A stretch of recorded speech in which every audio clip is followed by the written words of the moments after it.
Ladies and gentlemen, welcome to another episode of Back on the Road. My name is Rick Smooth. I'm here with Alan Festermaker. How you doing, Alan? Hey, how's it going? So there's not a whole lot to going on because I know for me, I've boycotted watching Raw. I saw it for a second tonight. I did see my guys, the Street Profits, on there, who I do like. I just want to say that. What do you think about Raw tonight, Alan? I only saw like a few seconds of it at the end with with Seth Rollins and a bunch of them all battling it out outside the ring. So I didn't actually see the full show, but it's kind of weird though too, because one thing I did notice about it too is like how they have like the plexiglass set up around like where the fans are sitting at, and yeah, almost like a hockey game, right? Yeah, because the whole COVID thing and all too, but I kind of do like how WWE has brought in like to fill out the audience at the shows, because I noticed that tonight too. Yeah, doing those empty arena matches, I kind of start to lose interest because you lose the whole feel of it, like when there's no crowd there at the arena. I agree, and seeing the glass was kind of cool. Like, it just reminded me of being at like a Flyers game or something like that. So that was cool, and the crowd was live too, which that does help. You know what I mean? What I've been doing to kind of kill the time of the Monday Night Void is I watched some old DVDs that I just got from RF, and I'll tell you what I got. The first one I watched was The Sheik, and it's a best of The Sheik. Sabu's uncle, with featured Bobo Brazil, Bruiser Brody, Dory Funk Jr., Haystacks Calhoun, Andre the Giant, Chief Jay Strongbow, Terry Funk, Jackie Fargo, Jerry Graham, Abdullah the Butcher, all kinds of people on this, man. Wow. Yeah, it was cool, man. I mean, I'm from a different era, so I'm going back and I'm watching the people who influenced my influences, which is an old musical trick. And, doing it in the wrestling world is really interesting because, wrestling was a whole different thing in the 60s and the 70s. Mm-hmm. So it's crazy to go back and watch that. I grew up in the 80s and in the 90s, so it's really quite like actually going through some old records, Yeah, no, yeah, really. But that was cool. I did that instead of watching Monday Night Raw tonight. So if anybody's listening out there, any of you promoters or any of you fans even, just let it be known that in this day and age, I'm definitely watching old school shit. Okay, yeah, it's always good because bring back the old school. That's what I say too, man. Bring it on back, man. And here's the thing: if you compare the WWF to, let's just say, like a band or like a musical artist, you know what I mean?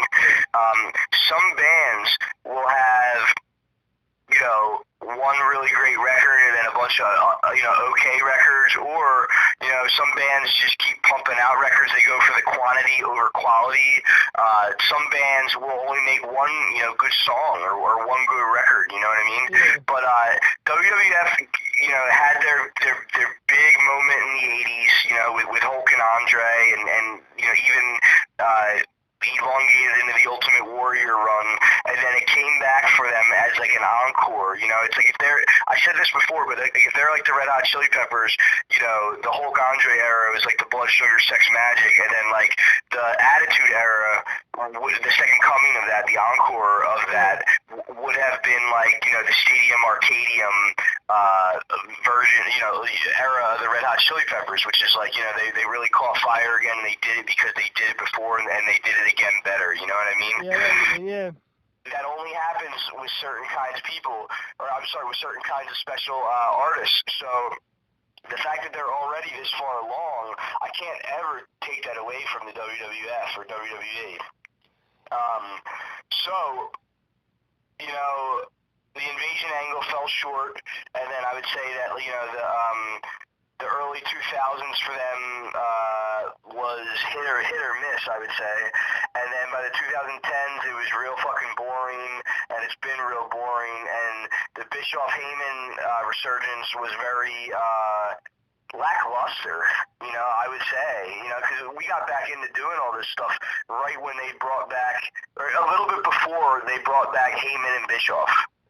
Yeah, I remember that. And then I remember when Bischoff got fired, and now Heyman's no longer in his creative role too.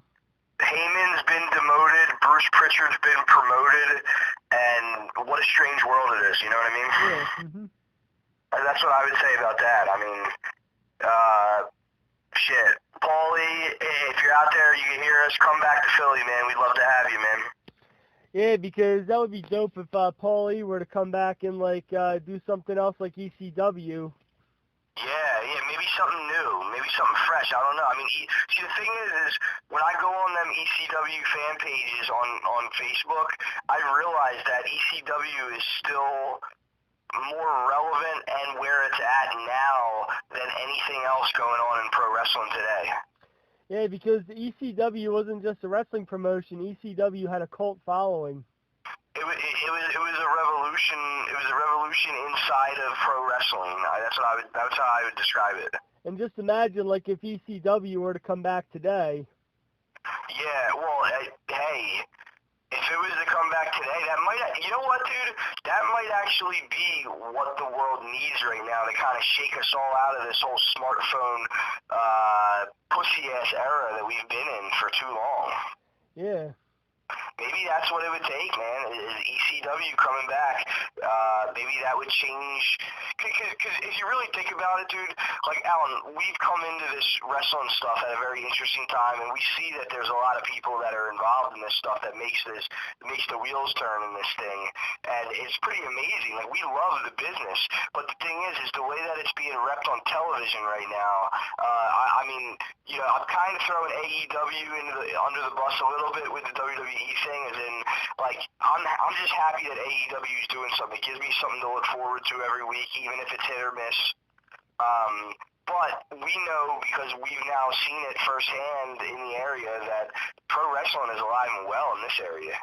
Yeah, no doubt. Yeah, the ECW arena is a prime choice of that. It sure is, and then Classic Championship Wrestling, I would say, has put down a display of what an indie federation can do, and we've already talked everybody's ears off about MLW and all these other things. I think what's happening now is Alan, we came in at the end of an era of wrestling into a new era of wrestling, which I think Dave Meltzer called it a bloom period, which was right when Bischoff and Heyman came in. It was a little bit before that. We were feeling it a little bit before that, and we got in right at the right time when this was happening. But now that the virus is doing what it's doing, this is a whole nother thing than what we were involved in when we first got involved in all this. So I think what I'm going to do is I'm going to kind of step back a little bit and observe a little more.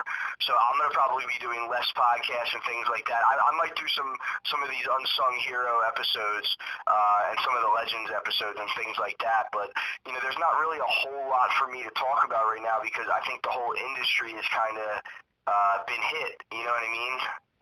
Yeah, no doubt that this whole COVID-19 pandemic put a lot of things on hold, and it kind of crushed the wrestling business. And here's the question. Now that shows are starting to open back up, what do you think strategically would be the best move? I think for me, for some reason, I found where I like to go on weekends, and I'm going to keep that town anonymous for right now. Yeah. Not anonymous. That's the wrong word. But I'm just saying, with the wrestling stuff, being inside a building right now with a lot of other people, is that really the right thing to do? I don't know. If you take the proper precautions, it can be the right thing to do, because we can't, live forever, in fear of this COVID-19, because things are eventually going to have to get back to normal, one way or another. So why not make it sooner than later and get back with our and get on with our lives? Because the way I see it, we all have immune systems, and our immune systems are meant to fight off any kind of foreign body or illness. And by us limiting ourselves to where we go and everything based on a virus. Pretty much what we're doing is we're like weakening our immune systems by not like allowing our immune systems to be exposed to other stuff, because by our immune systems being around around various different things, and it's causing our immune systems to get stronger. And like, I'm not saying just go out there and just do stupid things. I'm just saying go out there and take the proper precautions, like wash your hands, wear masks, and just I know like what I've been doing is just taking a multivitamin that has an immune system booster in it every day, and like that does help. So like our immune systems are stronger than people give them credit. Yeah, well, see, something that I heard was that the death rate or the mortality rate of the virus was lower. The percentage was lower than what they were announcing on the media a while ago. So I'm taking definitely a lot of precautions. Like, I'm taking way more precautions than the next person. Yeah. But at the same time, then I'm been going out and kind of I've been going to one town, you know what I'm saying? And then that town has, we did a podcast from there last week. You know, that town is Woodstock, New York. It's a great town. It is. And I want to keep it a great town. I don't want to bring people up there that are, not, going about things properly. But then you get out in that nature, man, and you forget all about it. So it's a strange thing, you know? Yeah, like when I was up on that mountain a couple weeks ago too, like I literally like being out there in the middle of the night in the middle of Overlook Mountain like that, and with the stars and the complete silence and darkness, it makes you forget about all the problems of the world. Yeah, man, and it's crazy because, man, even when we came back from there the other day, it was almost like we entered into a different world by coming back. It's like you get so used to things up there, and then when you come back to the other towns and shit like that, it's like you realize how different everywhere else is besides that place. Yeah, exactly. It's crazy, man. So yeah, man. Eric Bischoff's been putting out some shoot interviews. He's been coming at Dave Meltzer really hard in the interviews. He's trying to pull his internet game. The thing is with Bischoff has caught in a lot of shit from the guys, maybe because of how he acted back in the day. Dave Meltzer has reported a lot of stuff as I would say Dave Meltzer's probably the biggest fan of pro wrestling that there's ever been, being that he's built his whole career on announcing what is being kayfabed on television. So, I don't know, Bischoff and Dave Meltzer might want to, figure out a way to, have some kind of resolution to this shit, because, I mean, I actually like both the guys, man. I think Bischoff actually is very underrated and underappreciated when it comes to wrestling, and I think Dave Meltzer is somebody that helps the business by being able to, sum up what the narrative is on what's going on in the business. Yeah, exactly, yeah. Yeah, so, I mean, that's pretty much where I'm at. I'm looking forward to AEW Wednesday night. I got a buddy coming over. We're going to go somewhere and watch it. And, it's just nice. That's what I'm saying. It's nice to be, like, everybody's so fucking bored right now that it's nice to be able to get together and watch some fucking wrestling with your friends, man. You know what I mean? Even if it is an old DVD or an old VHS or fucking, AEW on Wednesday night, the fact that we're still getting something is something, that we could say at the end of the day, these wrestling guys, man, they gave it their all to entertain us, us the fans, Yeah. So that's cool. But yeah, it seems like a lot has been coming to light in general, you know what I mean? There was some accusations about Jim Cornette, and we've been watching Jim Cornette have a legendary run on his YouTube channel and podcast. I mean, we've been seeing him just upload stuff every day, and it's been really interesting. The fact that they are calling him some nasty words and things like that. It's definitely, it's definitely alarming, You know what I mean? I actually got the article in front of me right now. Like, this is what the article says. Like, I know, like, I get news alerts on my phone for different things. Where's the article from? It's WrestleTalk.com/news. Jesus. Yeah, I'll read the link so people could take a look at it. It's https://WrestleTalk.com/news/Jim Cornette-recent recent allegations, another dash. Actually, what I'm going to do is I'm going to put that link in the comments of this video. That way, like, if anybody wants to take a look at it, you can and see, like, because I know, like, probably already a lot of people have heard about it because I did see it on Google, because I get news alerts on my phone, so, like, that's where it popped up on. Yeah, but I mean, we're not trying to do any dirt to Jim Cornette over here. If somebody's got some allegations, they should fucking settle that in court, man. You know what I'm saying? Like, it doesn't have anything to do with, you know, like Jim Cornette to me is like a guiding light in all of this wrestling stuff. And I don't want to sound bad because these are heavy accusations and shit like that. But I don't know. It sounds like it's more or less coming from Cornette's wife or some shit like that. You know what I mean? Like, so I don't know. I don't really want to like put like whatever, you know, any Jim Cornette haters on any kind of you know, give them any limelight here. You know what I mean? Yeah, exactly. Because Jim Cornette, he's very knowledgeable, and I know like the one time I did meet him, like he's like at MLW, he did seem like like a cool guy. Like that's why I'm not gonna like really pass any judgments on him because I didn't really know exactly what happened. And allegations is just that, allegations. Like you don't know. Yeah, I mean it sounded bad when I heard him. It really did, but at the same time, you know, how do I say this? Cornette is somebody whose gift is his ability to be able to get out of crazy situations, which, you know, he explains is the wrestling business, is that everybody's crazy. Yeah. So Cornette has made himself sane over the years by getting out of the craziness and bringing logic back to this. And I think that what he's going to end up doing is he'll probably end up coming out on top with his knowledge about wrestling and whatever this other stuff is, should be settled in court or something like that. That's what I think. And I'm not defending him in that sense. I'm just saying, like, there's no point in us talking about things that are just going to make him look bad when, you know, we're on a similar crusade as him to try and bring good wrestling back, you know?